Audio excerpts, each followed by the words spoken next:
So here's the thing, when you build a multi-million-dollar frat empire on drinking pranks and yelling full send, eventually someone's gonna check the books, and that's when fists start flying. That's exactly what's happening with the Nelk boys right now. SteveWillDoIt and Kyle have gone from blood brothers to airing each other's finances online like a messy divorce where both sides just CCD the entire internet. But unlike your average YouTube feud, this isn't just friendship drama, it's a business imploding in real time. We're talking merch empires, $23 million NFT projects, gambling debts, mysterious equity agreements, and of course, one guy showing up drunk on a Logan Paul podcast pretending he has no idea where the money went. And yes, that one drunk guy was Steve. To really understand why things are blowing up now, you have to go back to the beginning, and honestly, it started like a fairy tale. Kyle found Steve on Instagram around 2018 when Steve was just some kid in Florida chugging bottles of liquor for a couple thousand followers. Kyle posted him on his story, called him not human, and that was basically the spark that started it all. Kyle flew Steve out to LA, put him in Nelk videos, and within weeks the audience went insane. Steve skyrocketed to 1 million subscribers in under 30 days. He didn't just become a Nelk member, he became the star of the whole operation, the guy people actually came to watch. Steve even gives credit where it's due. Big shout out to Kyle, he says. I had 300 followers. Kyle followed me, shouted me out, mentored me. He helped me record, title, make thumbnails. Without him, I wouldn't be the YouTuber I am today. For a while, it worked like magic. Merch dropped and sold out in 30 seconds, and 2 drops alone raked in nearly $30 million combined. Everyone was winning until the cracks started showing. Then things escalated when the Full Send podcast blew up and the Nelk Boys launched Happy Dad Hard Seltzer in 2021. On the surface, it looked like everything was thriving, but cracks were already forming behind the scenes. Steve was earning serious money, yet he felt he wasn't getting his fair share, and that feeling only grew louder over time. That's often how it goes when someone gets discovered. At first, you're in the honeymoon phase, grateful just to be part of something big, not negotiating or questioning anything. But eventually, you start realizing that, wait, I'm the reason people are showing up. Why does my check look like this? Instead of keeping those conversations private, though maybe some happened, Steve took them public, airing his grievances on podcasts, streams, and interviews. He claimed a financial crisis, saying he owed $800,000 in giveaway money to fans and that things were getting dark. Then Bradley Martin, one of Steve's closest friends and a longtime Nelk collaborator, chimed in, saying his likeness and name had been used without compensation. Suddenly, Steve had backup, and the internet began watching closely. But Kyle fought back with receipts, signed contracts, year-by-year breakdowns, the whole package. According to him, Steve made just over $12 million in direct cash from Nelk between 2019 and 2023, while Kyle earned just under $3.5 million over the same period. Kyle explained that as the owner, he kept funds in the company to cover production, travel, editors, and a 15-person crew constantly flying across Europe. He added that Nelk was running near losses during this time, with Steve getting 70% of net profits on his personal merch, while the 30% Nelk retained went entirely toward design, fulfillment, and inventory.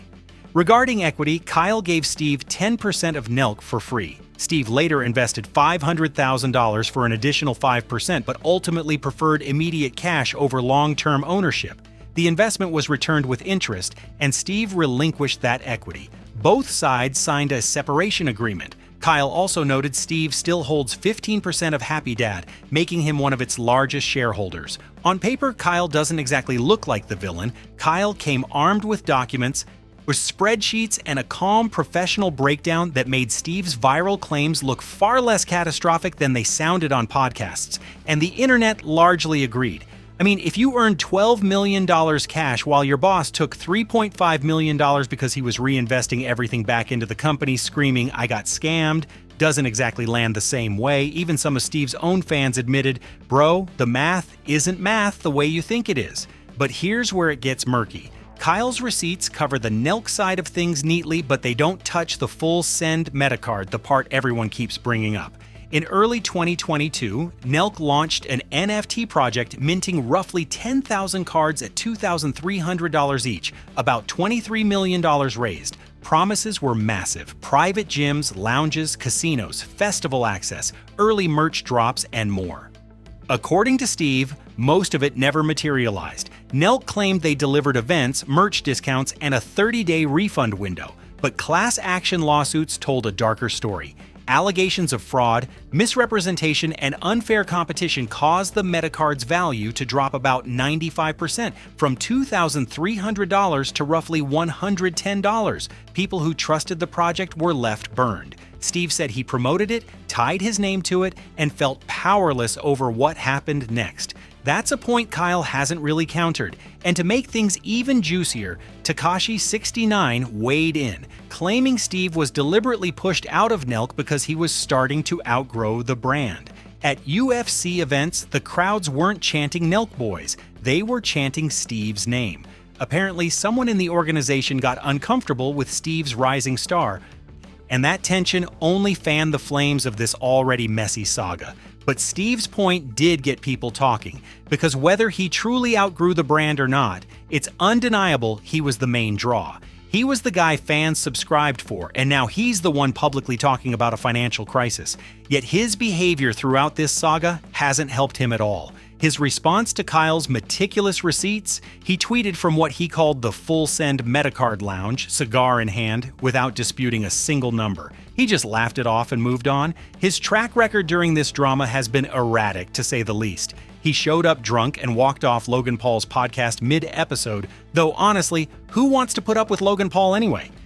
Then Steve went on Bradley Martin's stream and started bragging about winning $5 or $6 million gambling, only to owe $2.1 million back to Rubin. He's admitted there are months when things get really dark, and Bradley remarked he's never seen anyone spend money like Steve does. Logan Paul even asked him on camera where the money comes from, and Steve nearly crashed before deflecting entirely. It leaves viewers asking, if Steve claims he's struggling financially, how is he buying David Dory Ferraris and giving away Rolexes like it's Full Friday? Is it fake, sponsored, or part of the reason he's in debt? Your guess is as good as mine. At the heart of this drama are two very different personalities with very different problems, both claiming the other wronged them. Kyle comes across as professional, calculated, and running a business. Steve is entertaining, brings the viewership, but lives life like a one-man demolition derby. The chaos has gotten so intense that even former Nelk member Jesse returned to post a video urging everyone to stop fighting and appreciate what they built together. A sweet sentiment, but also a sign that this feud has dragged even old members into the mess. And it's far from over. They're still splitting profits on the beverage company while publicly airing each other's finances, which basically guarantees the drama isn't ending anytime soon. And when it blows up again, you can bet someone will be filming every chaotic second. They always are. So which side are you on, and why? Drop your thoughts in the comments, and I'll catch you in the next video.